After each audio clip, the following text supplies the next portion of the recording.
ఓం నమో వెంకటేశాయ. అనుశాసన భాసన అనుభాసితలాసన గోవింద గోవింద. గురుతాపహరి వసుధాలహరి గురుతః ప్రసృత వసుధాధికృత గురుతత్వమతిర్వికృతాపకృతి గురుదేవతయా పరయాస్తు మమ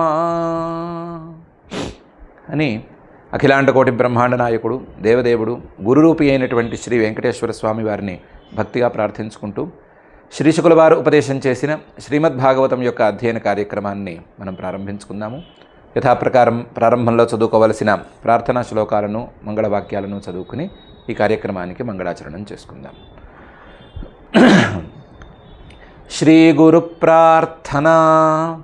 గురుర్బ్రహ్మా గురుర్విష్ణు గురుర్దేవో మహేశ్వరః గురుః సాక్షాత్ పరం బ్రహ్మ తస్మై శ్రీ గురవే నమః. శ్రీనివాస ప్రార్థన. వెంకటాద్రినివాసాయ సంకటాలి వినాశినే శంకరాయ చ దేవాయ శ్రీనివాసాయ తే నమః. అథ సంకల్పః అస్మాకం ఉపాత్త సమస్త దురిత క్షయ ద్వారా బుద్ధిశుద్ధ్యర్థం విద్యాభివృద్ధ్యర్థం భక్తిజ్ఞానవైరాగ్యాది తదనుకూల సర్వసంపత్సమృద్ధ్యర్థం శ్రీపరమేశ్వర ప్రీత్యర్థం శ్రీమద్భాగవత పాఠం కరిష్యామహే. అస్య శ్రీమద్భాగవత స్తోత్ర మహామంత్రస్య నారద ఋషిః బృహతి ఛందః శ్రీకృష్ణః పరమాత్మా దేవతా బ్రహ్మ బీజం భక్తిశక్తిః జ్ఞానవైరాగ్యే కీలకం. అస్మాకం శ్రీమద్భగవత్ప్రసాదసిద్ధ్యర్థే పాఠే వినియోగః. ధ్యానం నారాయణాఖ్యనరసింహరవాభిగుప్తం వ్యాసప్రసూతగురుదేశితభీతిలుప్తం ప్రహ్లాదనారదమిథో వచనైరసుప్తం దివ్యం వనం విశతభాగవతం ప్రసృప్తం. శ్రీగురుభ్యో నమః. ప్రహ్లాదేన బాలకానాం బ్రహ్మోపదేశవర్ణనం అనే పేరు కలిగినటువంటి 6వ అధ్యాయం పూర్తయింది. ఈ అధ్యాయంలో ప్రహ్లాదుడు పిల్లలందరినీ రాక్షస పిల్లలందరినీ చుట్టూ కూర్చోబెట్టుకుని వాళ్ళకి పరమాత్మతత్వోపదేశం చేశాడు. ఆ చేయటం కూడా చాలా అందంగా అందరికీ అర్థమయ్యేటట్లుగా, వారికే కాకుండా వినే మనలాంటి వాళ్ళకి అర్థమయ్యేటట్లుగా కూడా చేశాడు. చేస్తే పిల్లలు అన్నారు, ఈ జ్ఞానం నీకెక్కడిది? ఈ జ్ఞానాన్ని మనకి ఈ చండామర్కులు ఉపదేశం చేయలేదు, గురువులు ఉపదేశం చేయలేదు. వారా నిన్ను కానీ మమ్మల్ని కానీ బయటికి వెళ్ళనివ్వరు. నీక ఇక్కడికి రాకముందు రాజాంతఃపురంలో ఇలాంటి జ్ఞానం అవ్వటానికి అవకాశమే లేదు. హిరణ్యకశిపుడు అంతఃపురంలో పరమాత్మతత్వజ్ఞానాన్ని బోధించే దమ్ము ఎవరికీ లేదు. మరి ఇలా ఉండగా నీకు మాత్రం ఈ జ్ఞానం ఎలా అబ్బింది? ఎక్కడి నుంచి చెప్తున్నావు ఈ జ్ఞానాన్ని అని అడిగాను. దానికి 7వ అధ్యాయంలో ప్రహ్లాదుడు సమాధానం చెప్పడం ప్రారంభించాడు. సమాధానం చెప్పడానికి 5 రోజుల వరకు టైం తీసుకున్నాడు. ఎందుకంటే ఎన్నెన్నో విషయాలను స్మరించుకుని చెప్పుకోవాల్సి వచ్చింది. అందుకని 5 రోజుల సమయం తీసుకున్నాడు. విడిగా ప్రయాణాలు, ఆ ప్రయాణాల బడలిక, వరుస ప్రయాణాలు ఇవి కారణం కాకపోయినా ఆయన అక్కడే కూర్చున్నాడు. పాపం చుట్టూ ఆ బాలకులు ఉన్నారు, కానీ బాలకులది అందులో ఏమీ ఆలస్యం లేదు. కానీ ప్రహ్లాదుడే ఆలోచించి ఒక 5 రోజుల తర్వాత సమాధానం మొదలుపెట్టి 7వ అధ్యాయంలో చెప్తున్నాడు. ఎలా చెప్తున్నాడు అనే విషయాన్ని నారద ఉవాచ, నారద మహర్షి గారు ముందు చెప్తున్నారు. ఏవం దైత్యసుతైః పృష్టః మహాభాగవతోసురః ఉవాచ స్మయమానస్తాన్ స్మరన్ మదనుశాసనం అని. నారద మహర్షి గారు అంటున్నారు, ఏవం దైత్యసుతైః పృష్టః, ఈ విధంగా చుట్టూ చేరినటువంటి రాక్షసుల పిల్లలు అడిగేసరికి మహాభాగవత భగవద్భక్తులలో కల్లా అత్యుత్తముడైనటువంటి అసుర జన్మత రాక్షస జాతిలో హిరణ్యకశిపువుకి కొడుకుగా పుట్టినటువంటి ఆ ప్రహ్లాదుడు స్మయమానః తాన్, వాళ్ళని చూసి నవ్వాడు, ఒక్క నవ్వు నవ్వాడు. నవ్వుతూ ఉవాచ, సమాధానం చెప్పాడు. సమాధానం చెప్పేటప్పుడు స్మరన్ మదనుశాసనం, నేను చెప్పినటువంటి ఉపదేశాన్ని, నేను నారద మహర్షిని చేసినటువంటి ఉపదేశాన్ని స్మరిస్తూ చెప్పాడు. ఆ ప్రహ్లాదుడి జ్ఞానం వెనక ఉన్నది కూడా నేనే, ప్రహ్లాదుడికి ఆ జ్ఞానాన్ని అందించింది కూడా నేనే. నేను చేసినటువంటి ఉపదేశాన్ని నా శిష్యుడు ప్రహ్లాదుడు చక్కగా గుర్తుపెట్టుకున్నాడు. గుర్తుపెట్టుకోవడంలో కూడా అపూర్వమైన రీతిలో గుర్తుపెట్టుకుని ఆ సమయంలో మరొకసారి గుర్తు చేసుకుంటూ పిల్లలకి, చుట్టూ చేరిన పిల్లలకి విషయాలు చెప్పాడు. ఏవం దైత్యసుతైః పృష్టః మహాభాగవతోసురః ఉవాచ స్మయమానస్తాన్ స్మరన్ మదనుశాసనం అని నారద మహర్షి గారు చెప్పారు. ప్రహ్లాదుడు ఏం చెప్పాడు? ప్రహ్లాద ఉవాచ పితరి ప్రస్థితేస్మాకం తపసే మందరాచలం యుద్ధోద్యమం పరం చక్రు విబుధ దానవాన్ ప్రతి అని ప్రారంభించి చెప్పాడు. అస్మాకం పితరి ప్రస్థితే, మా తండ్రి గారు, నేను కాక ఇంకా చాలామంది పిల్లలు ఉన్నాము కదా ఆయనకి, మా తండ్రి గారు హిరణ్యకశిపువు పితరి ప్రస్థితే అస్మాకం బయలుదేరారు. మా తండ్రి గారు బయలుదేరారు. ఎందుకు బయలుదేరారు? తపస్సు చేయడం కోసం బయలుదేరారు.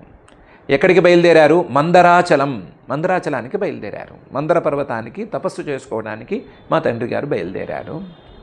బయలుదేరితే ఎంత కాదన్నా అందరినీ సెట్ చేసి పెట్టారు. రాక్షసులందరినీ మీరు వెళ్ళి మనుషుల్ని బెదిరిస్తూ ఉండండి, ఋషుల్ని బెదిరిస్తూ ఉండండి అని సెట్ చేసి పెట్టారు. పెట్టినా సరే యుద్ధోద్యమం పరం చక్రు విబుధాః దేవతలు పరం యుద్ధోద్యమం చక్రు, మరొకసారి యుద్ధాన్ని ప్రారంభించారు. మరొకసారి దాడి చేయటాన్ని మొదలుపెట్టారు. అందులో దానవాన్ ప్రతి, ఈ రాక్షసులందరినీ టార్గెట్ చేసుకుని, ఎక్కడెక్కడెక్కడ ఉన్నటువంటి రాక్షసుల్ని టార్గెట్ చేసుకుని యుద్ధం అనేదాన్ని మళ్ళీ మొదలుపెట్టారు. పితరి ప్రస్థితేస్మాకం తపసే మందరాచలం యుద్ధోద్యమం పరం చక్రు విబుధా దానవాన్ ప్రతి పిపీలికైరహిరివ దిష్ట్యా లోకోపతాపనః పాపేన పాపో భక్షీతి వాదినో వాసవాదయః. మా తండ్రి గారు ఉన్నప్పుడు ఈ దేవతలందరూ ఎక్కడెక్కడో దాక్కున్నారు, బయటికి రాలేదు. మా తండ్రి గారి ప్రభావాన్ని తపస్సుకు ముందు కూడా సరిగ్గా తట్టుకోలేకపోయారు. కానీ మా తండ్రి గారు ఎప్పుడైతే తపస్సుకు వెళ్ళారో అప్పుడు వాళ్ళు ఏమనుకున్నారంటే, పాము చీమలు ఈ రెండు ఉన్నాయి, ఆ పాము చీమలు ఈ రెండు ఉంటే ఒకప్పుడు పాముకి బలం ఉంటుంది, మరొకప్పుడు చీమలకు బలం వస్తుంది. పాము బలంగా ఉన్నప్పుడు చీమల్ని నాలుక బయటికి తీసి నాలుకతో నాకేసి తినేస్తుంది. అదే పాముకు కాస్త బలం తగ్గినప్పుడు చీమలు వెళ్ళి పాముల్ని కుట్టి తినేస్తూ ఉంటాయి. కాబట్టి ఒకవేళ రాక్షసులు పాముల్లాంటి వారే అయినా, రాక్షసుల్లో హిరణ్యకశిపుడు చాలా పెద్ద పామే అయినా సరే పరిస్థితి తారుమారైంది. పిపీలికైః అహిరివ, పాముల్ని చీమల్లాగా దిష్ట్యా, ఇప్పుడు పరిస్థితి తారుమారవ్వటం వలన లేదా దైవం ఇలా అనుకూలించటం వలన లోకోపతాపనః, ఈ లోకాలన్నిటినీ హింసించేటువంటి రాక్షసుల్ని పాపేన పాపః అభక్షి ఇది వాదినః. ఒకవేళ ఇప్పుడు యుద్ధానికి వెళ్ళటం అనేది తప్ప ఒప్ప అనేది చూసుకోకపోయినా, యుద్ధానికి వెళ్ళటం సరిగ్గా ఉందా లేదా అని ఆలోచించుకోకపోయినా, యుద్ధం చేసి పాపేన పాపః అభక్షి అని అనుకోవటమే అని అనుకున్నారు. అనుకుని ఇతి వాదినః అని అంటూ వాదినః వాసవాదయః, ఇంద్రుడు మొదలైనటువంటి వాళ్ళు యుద్ధానికి వచ్చారు. వాళ్ళ ధైర్యం, మరొక ధైర్యం ఏమిటంటే, మా తండ్రి గారు తపస్సు చేసుకుంటూ చీమల పుట్టలో, పాముల పుట్టలో ఉంటే ఆయన చుట్టూ పుట్టలు కూడా మొలిచిన సందర్భం వస్తే ఆయన మీదకి చీమలు దోమలు దాడి చేసి ఆయన శరీరంలో ఎముకల్ని మాత్రమే మిగిల్చి మిగతావన్నిటినీ తినేశాయి అని ఇంతకుముందు చెప్పుకున్నారు కదా. అందువల్ల పిపీలికైః అహిహి ఇవ, పెద్ద పాము పడుకున్నా సరే వాటిని చిన్న చిన్న చీమలు మొత్తం కుట్టి తినేసినట్లుగా ఈ హిరణ్యకశిపువుణ్ణి ఈ చీమలు తినేసినాయి. అహిరివ దిష్ట్యా లోకోపతాపన, ఈ లోకాలన్నిటికీ హాని కలిగించే, లోకాలన్నిటికీ కష్టాలను కలిగించేటువంటి హిరణ్యకశిపువుని కూడా చీమలు కుట్టి తినేసినాయి.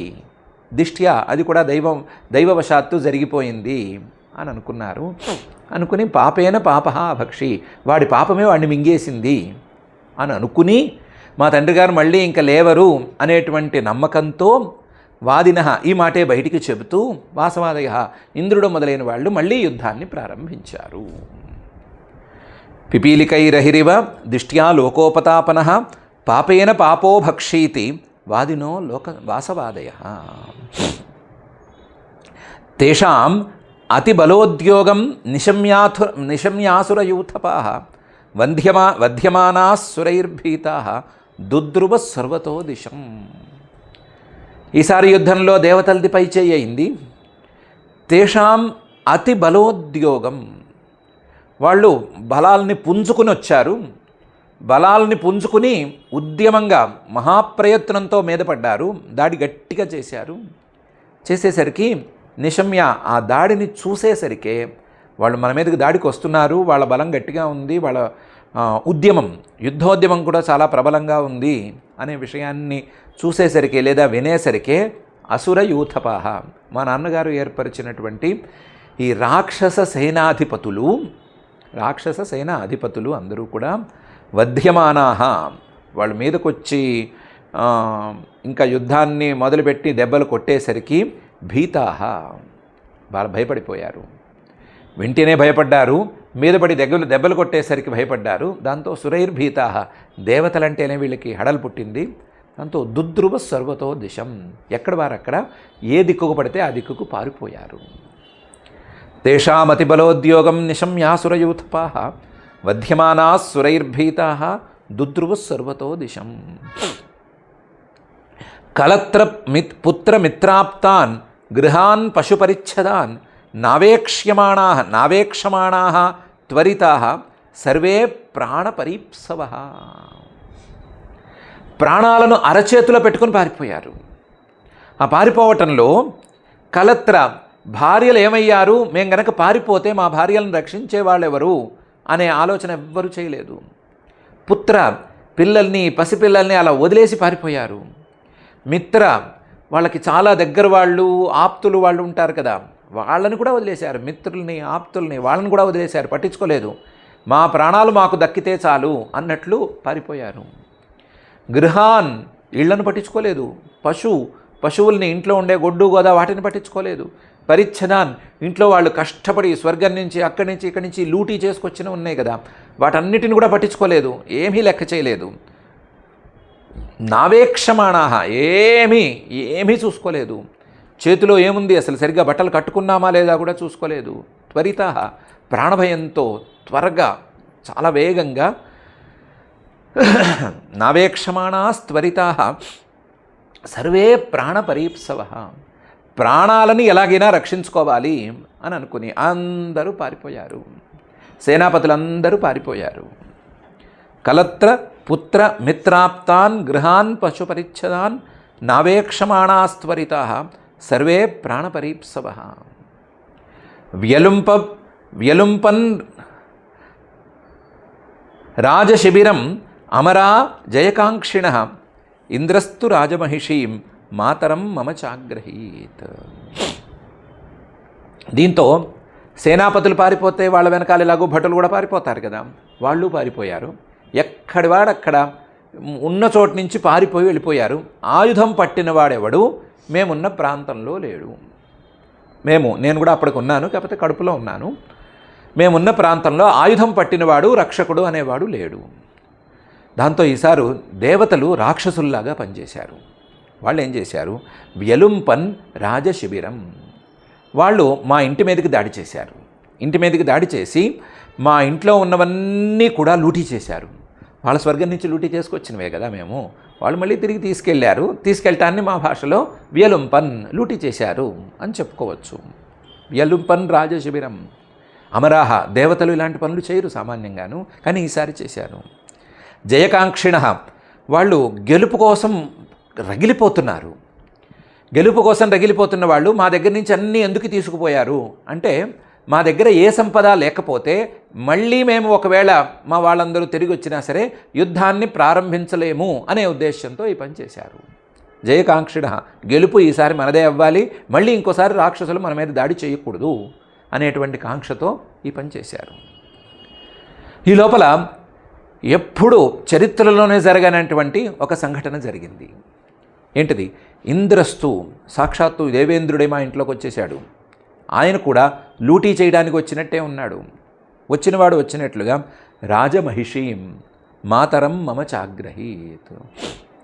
రాజమహిషి హిరణ్యకశిపువు భార్య కాయాధు అనేటువంటి ఆవిడ్ని చేత్తో పట్టుకుని లాక్కెళ్తున్నాడు. మమచ అగ్రహీత్, నా తల్లి హిరణ్యకశిపువు భార్య, రాక్షసులకు రాజమహిషి, ఆవిడ్ని చేత్తో పట్టుకుని ఈడ్చుకెళ్తున్నాడు. ఇది ఇంతవరకు చరిత్రలో జరగలేదు. అలాంటి పని కూడా ఇంద్రుడు చేశాడు. వ్యలుంపన్ రాజశిబిరం అమరా జయకాంక్షిణ ఇంద్రస్తు రాజమహిషీం మాతరం మమ చాగ్రహీత్. నీయమానాం భయోద్విగ్నాం రుదతీం కురరీమివ యదృచ్ఛయాగతస్తత్ర దేవర్షిర్దదృశే పథి. ఇంద్రుడు ఆవిడ చేయి పట్టుకుని చర లాక్కెళుతూ ఉంటే, నీయమానాం, ఇంద్రుడు లాక్కెళుతూ ఉంటే ఇక వేరే దారి లేక నా తల్లి, నన్ను కడుపులో ఉంచుకున్నటువంటి నా తల్లి అలా వెనకే వెళుతూ ఉంది. నీయమానాం, కాకపోతే భయోద్విగ్నాం, ఆవిడకి ఇంద్రుడి గురించి తెలియదు, ఇంద్రుడి యోగ్యత గురించి తెలియదు, అసలు ఆయన ఏ ఉద్దేశంతో ఈవిడ్ని పైకి తీసుకెళ్తున్నాడు లేదా లాక్కెళ్తున్నాడు అనే సంగతి తెలియదు. ఆయన మంచి ఉద్దేశంతో చేస్తున్నాడా ఇంకో దాంతో చేస్తున్నాడా అనే సంగతి ఆవిడకి ఏమీ తెలియదు. అందువల్ల ఆవిడ భయోద్విగ్నాం, భయంతో గడగడ వణికిపోతోంది. రుదతీం, ఏడుస్తోంది. కురరీమివ, జింక పిల్లలా ఉంది.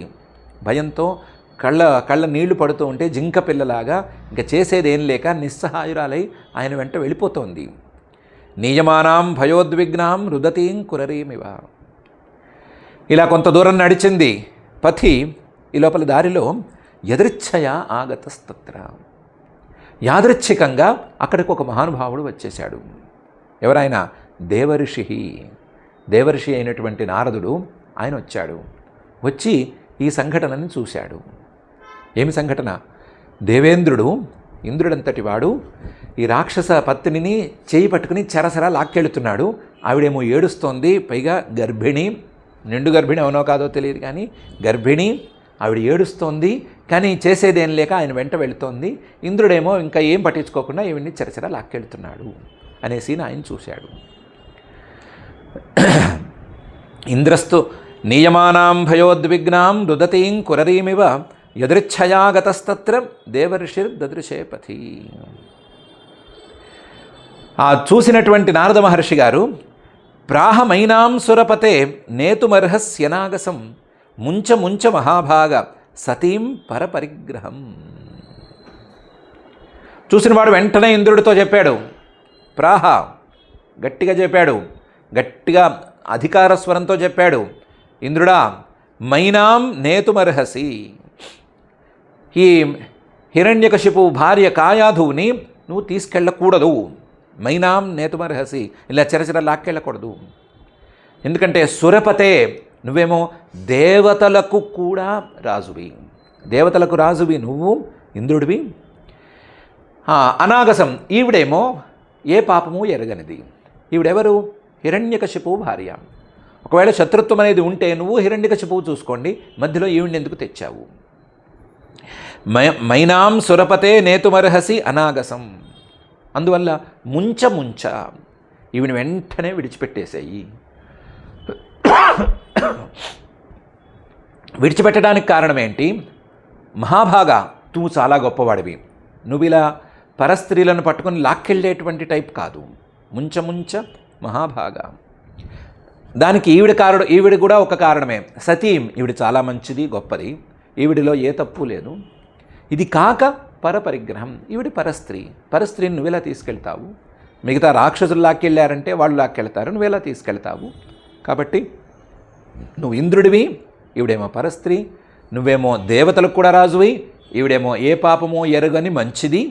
కాబట్టి ఈవిని నువ్వు తీసుకెళ్ళొద్దు, ఈవిని ఇక్కడే వదిలేసేయి అని అన్నాడు, గట్టిగా అన్నాడు.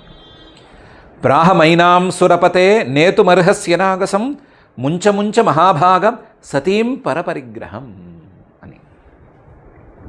దానికి ఇంద్రుడు సమాధానం చెప్పాడు. ఇంద్ర ఉవాచ ఆస్తేస్యా జఠరే వీర్యం అవిషహ్యం సురద్విష ఆస్యతాం యావత్ ప్రసవం మోక్ష్యే అర్థ పదవీం గతః అని. ఇంద్రుడు అన్నాడు, మీరు చెప్పినవన్నీ నిజము, నాకు మాత్రం తెలీదా? నేను దేవతల రాజుని నేను తెలీదా? నేను సాత్వికుడు, నేను మీకు తెలియదా? మీకు తెలుసు కదా. కాబట్టి నేనేమి ఈవిడ్ని పరస్త్రీ అని ఈవిడ్ని ఏదో లాక్కెళ్ళిపోదామని అందుకు తీసుకెళ్ళట్లేదు. ఆస్తే స్యాహ జఠరే వీర్యం. ఈవిడి గర్భిణి, ఈవిడి కడుపులో ఆ హిరణ్యకశిపు తాలూకు ప్రభావం పెరుగుతోంది. అస్యాహ జఠరే వీర్యం ఆస్తే, ఆ హిరణ్యకశిపు తాలూకు ప్రభావం పెరుగుతోంది. అవిషహ్యం, ఆ లోపల పెరుగుతున్నటువంటి శిశువు సామాన్యమైంది కాదు, గర్భస్థ పిండం సామాన్యమైంది కాదు. అవిషహ్యం, చాలా సహించరానిది. అవిషహ్యం, సులభంగా సహించలేనటువంటిది. అలాంటి పిండం పెరుగుతోంది. సురద్విష, హిరణ్యకశిపువు తాలూకు పిండము. హిరణ్యకశిపువు దేవతలను ద్వేషిస్తాడు కాబట్టి ఈ పిండం కూడా దేవతల మీద ద్వేషాన్ని పెంచుకునే అవకాశం ఉంది. కాబట్టి ఆస్యతాం యావత్ ప్రసవం, ఈవిడ్ని తీసుకెళ్ళి మా ఇంట్లో ఉంచుకుంటాను, నేనేమి ఈవిడ్ని ఇబ్బంది పెట్టను, ఇంట్లో ఉంచుకుంటాను, ఈవిడ్ని జాగ్రత్తగా పోషిస్తాను, పోషించి యావత్ ప్రసవం, ఈవిడ ప్రసవం అయ్యేంత వరకు ఎదురు చూస్తాను. ప్రసవం అయ్యి గర్భంలోంచి ఏ శిశువు బయటకు వస్తోంది అని చూస్తాను. చూసి ఆస్యతాం యావత్ ప్రసవం మోక్ష్యే, తర్వాత వదిలిపెట్టేస్తాను. ఎవరిని వదిలిపెట్టేస్తాను? ఈవిడ్ని వదిలిపెట్టేస్తాను. అవసరమైతే పిల్లవాడిని కూడా వదిలిపెట్టేస్తాను. అర్థ పదవీం గతః. నీతిశాస్త్రం ప్రకారం శత్రువు బిడ్డ, పరమ భయంకరుడైనటువంటి శత్రువు భార్య కడుపులో పెరుగుతూ ఉంటే ఆ పెరుగుతున్నటువంటి బిడ్డని ఎప్పుడు వదిలిపెట్టాలో, ఎలా వదిలిపెట్టాలో, ఏం చేసి వదిలిపెట్టాలో చూసి దాన్ని బట్టి వదిలిపెడతాను అని అన్నాడు. ఆస్తేస్యా జఠరే వీర్యం అవిషహ్యం సురద్విష ఆస్యతాం యావత్ ప్రసవం మోక్ష్యే అర్థ పదవీం గతః అని. ఇది అతి స్థూల దృష్టితో ఉండేటువంటి అర్థం, చాలా స్థూలమైనటువంటి దృష్టితో ఈ అర్థం. ఏమని? నా శత్రువు బిడ్డ కడుపులో పెరుగుతున్నాడు, ఈవిడ్ని తీసుకెళ్ళి నేనేం అపకారం చేయకుండా మా ఇంట్లో పెంచుకుంటాను, పుట్టిన బిడ్డ వాడి యొక్క ప్రభావం చూసి అప్పుడు తల్లి బిడ్డల్ని ఇద్దరిని వదిలిపెట్టేస్తాను అని. కొంచెం దీనికి క్రూరంగా అర్థం చెప్పుకుంటే, ఒకవేళ ఈ బిడ్డ నన్ను ఎదిరించే స్థాయిలో ఉన్నాడని నాకు అనిపిస్తే అవసరమైతే ఏ పని చేయాలో ఆ పని చేసేస్తాను అని కూడా కొంతమేరకు అర్థం ఉండేటట్లుగా మాట చెప్పాడు. దీనికి రెండో అర్థం ఉంది. ఆ రెండో అర్థం చెప్పుకోవాల్సినటువంటి సందర్భంలో మనం జాగ్రత్తగా చెప్పుకుందాం. అంతవరకు ఇంతే. ఈవిడ్ని నేనేమి ఇబ్బంది పెట్టను, ప్రసవం అయ్యేంతవరకు మా ఇంట్లో ఉంచుకుంటాను, పుట్టిన పిల్లవాడిని చూసి దాన్ని బట్టి నిర్ణయించుకుంటాను అని ఇంద్రుడు చెప్పినటువంటి సామాన్యార్థంలో ఉండే శ్లోకం ఇది. దానికి నారద మహర్షి గారు సమాధానం చెప్పాడు. నారద ఉవాచ అయం నిష్కిల్బిష సాక్షాత్ మహాభాగవతో మహాన్ త్వయా న ప్రాప్స్యతే సంస్థాం అనంతానుచరో బలి అని.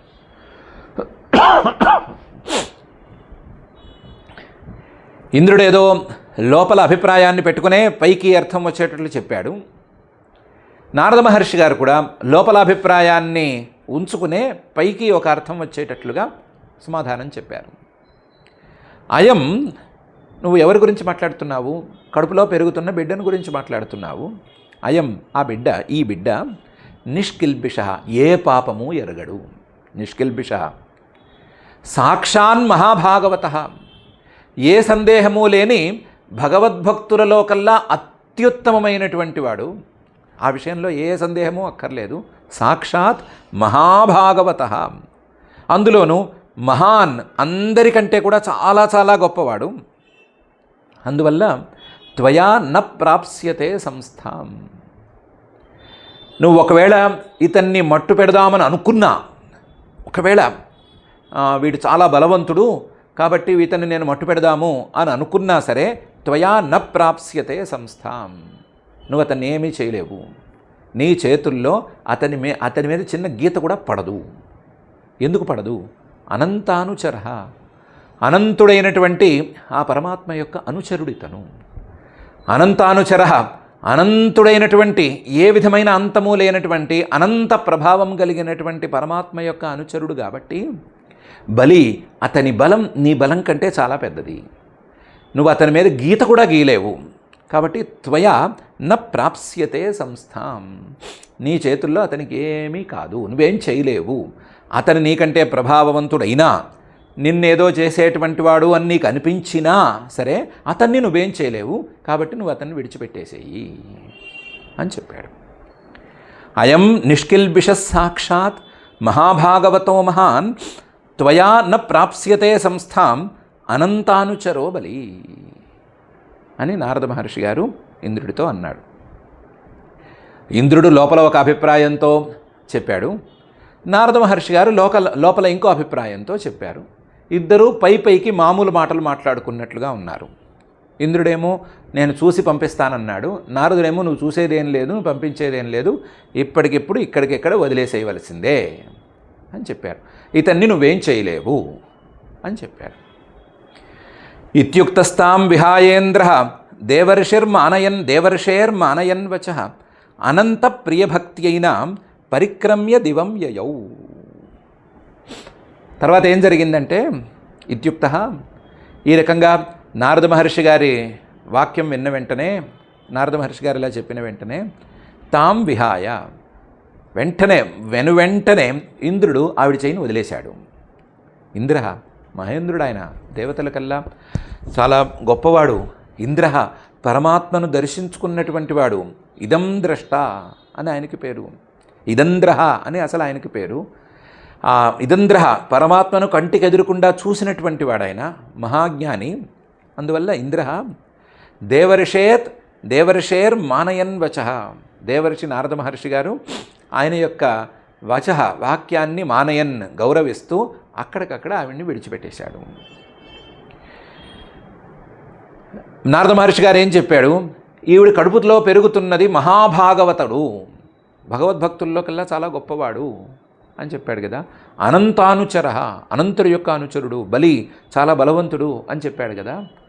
దాన్ని కూడా గౌరవిస్తూ మానయన్ వచః అనంత ప్రియభక్త్యా, అనంతుడు ఆ పరమాత్మ ఈయనకి చాలా ప్రియుడు. ఆ ప్రియుడైనటువంటి అనంతుడి మీద భక్తితో మా పరమాత్మ, మా అనంతుడు నాకు చాలా ఇష్టమైనవాడు, ఆయనకి ఇష్టమైనటువంటి వాడు, ఆయనంటే ఇష్టం ఉన్నటువంటి వాడు ఈవిడ కడుపులో పెరుగుతున్నాడు అనేటువంటి అభిప్రాయంతో అనంత ప్రియ భక్త్యా ఏనాం పరిక్రమ్య, ఈవిడికి ప్రదక్షిణం కూడా చేశాడు. ప్రదక్షిణం చేసి దండం పెట్టి దివం యయౌ, స్వర్గానికి వెళ్ళిపోయాడు. మిగతా వాళ్ళలాగా చరచర లాక్కెళ్ళేవాడైతే ఈ పని చేయడు కదా.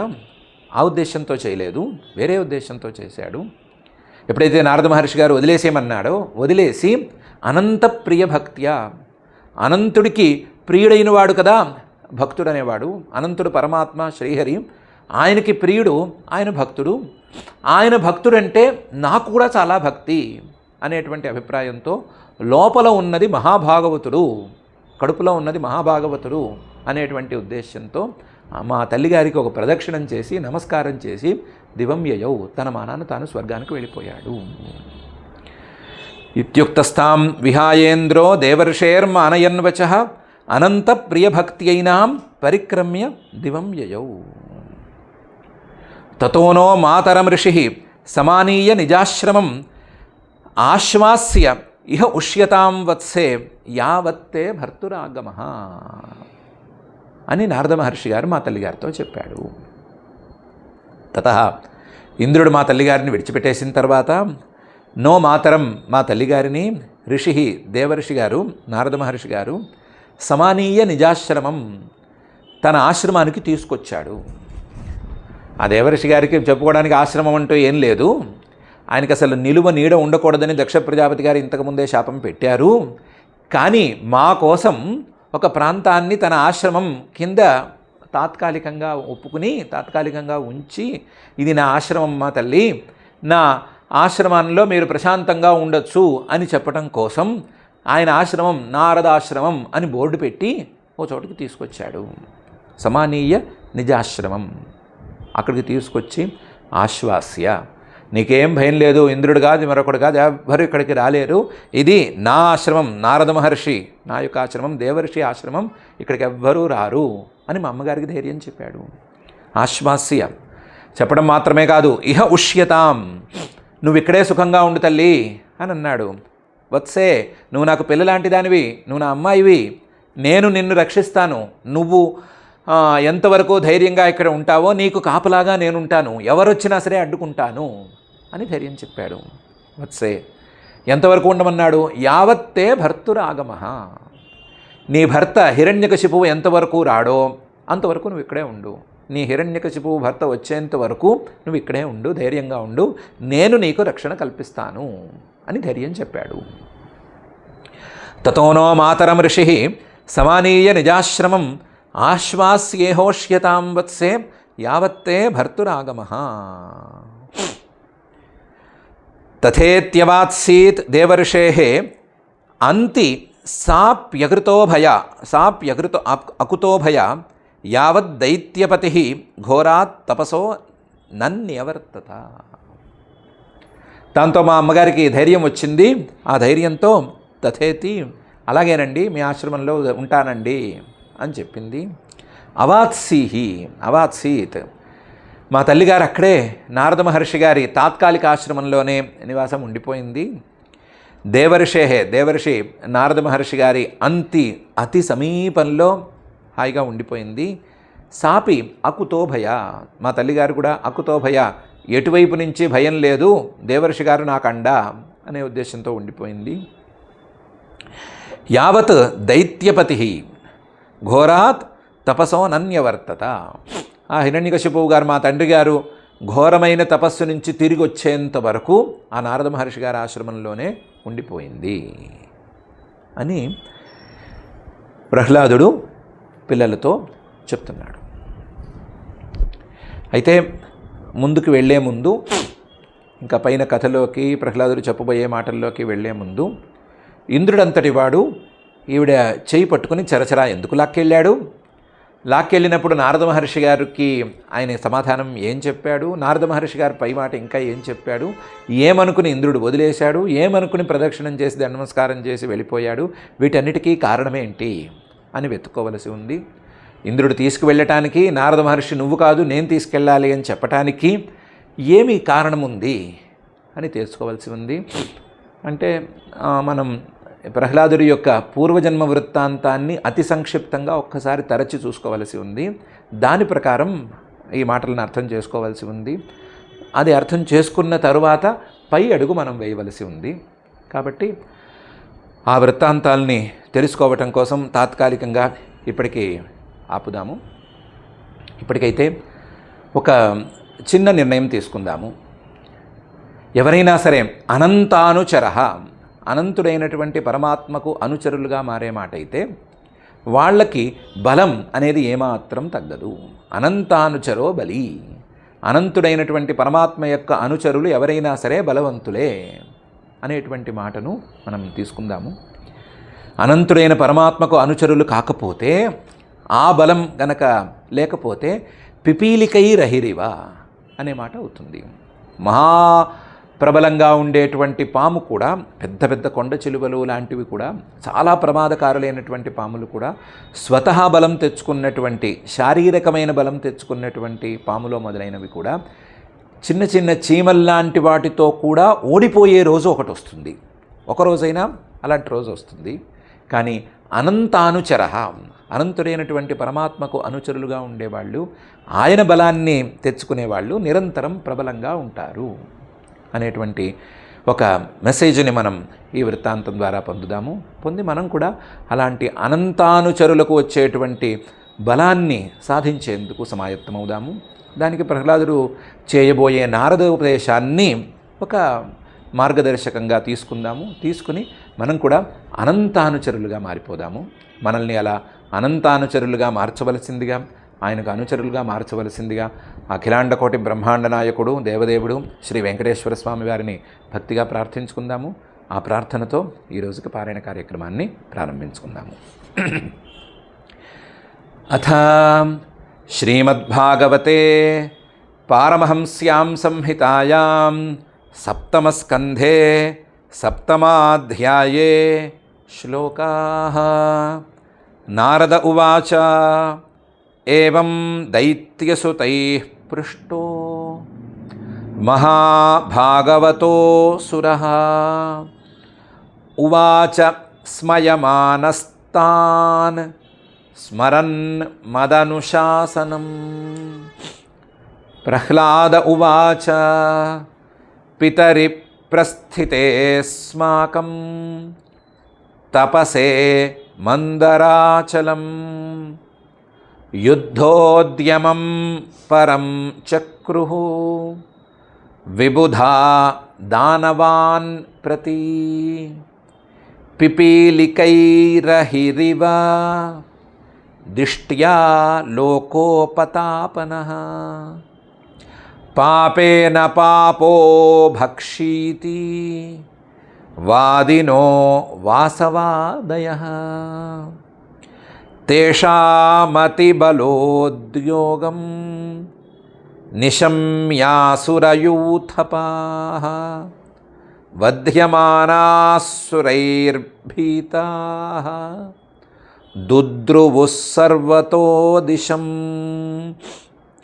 కలత్ర పుత్ర మిత్రాప్తాన్ గృహాన్ పశు పరిచ్ఛదాన్ నావేక్షమాణాస్త్వరితాః సర్వే ప్రాణపరీప్సవః వ్యలుంపన్ రాజశిబిరం అమరా జయకాంక్షిణః ఇంద్రస్తు రాజమహిషీం మాతరం మమ చాగ్రహీత్ నీయమానాం భయోద్విగ్నాం రుదతీం కురరీమివ యదృచ్ఛయాగతస్తత్ర దేవర్షిర్దదృశే పథి ప్రాహ మైనాం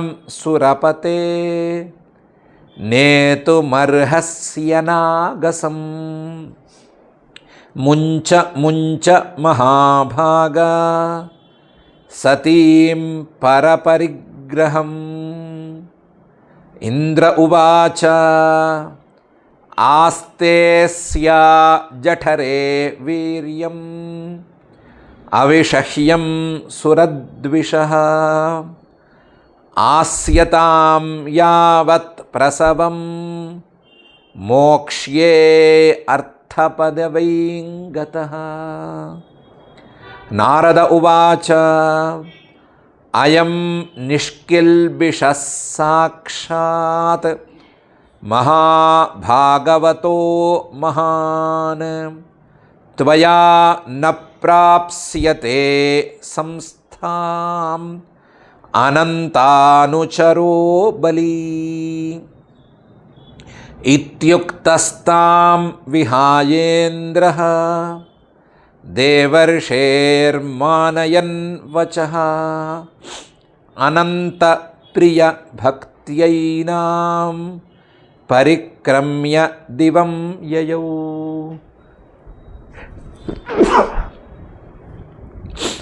తతో నో మాతరమృషిః సమానీయ నిజాశ్రమం ఆశ్వాస్యేహోష్యతాం వత్సే యావత్తే భర్తురాగమః. తథేత్యవాత్సీర్దేవర్షేః అంతిసాప్యకుతో భయా యావద్దైత్యపతిర్ఘోరాత్ తపసో నన్యవర్తతే. तथा। इति श्रीमद्भागवते पारमहंस्यां संहितायां सप्तमस्कन्धे सप्तमाध्याये श्लोकाः। अथ क्षमा प्रार्थना। यदक्षरपदभ्रष्टं मात्राहीनं च यद्भवेत् तत्सर्वं क्षम्यतां देव नारायण नमोऽस्तु ते। अथ भगवत्समर्पणं कायेन वाचा मनसेन्द्रियैर्वा बुद्ध्यात्मना वा प्रकृते स्वभावात् करोमि यद्यत् सकलं परस्मै नारायणायेति समर्पयामि। अथ लोकक्षेमप्रार्थना। सर्वे भवन्तु सुखिनः सर्वे सन्तु निरामयाः सर्वे भद्राणि पश्यन्तु मा कश्चित् दुःखभाग् भवेत्। अथ मङ्गलं श्रियः कान्ताय कल्याणनिधये निधयेऽर्थिनां श्रीवेङ्कटनिवासाय श्रीनिवासाय मङ्गलम्।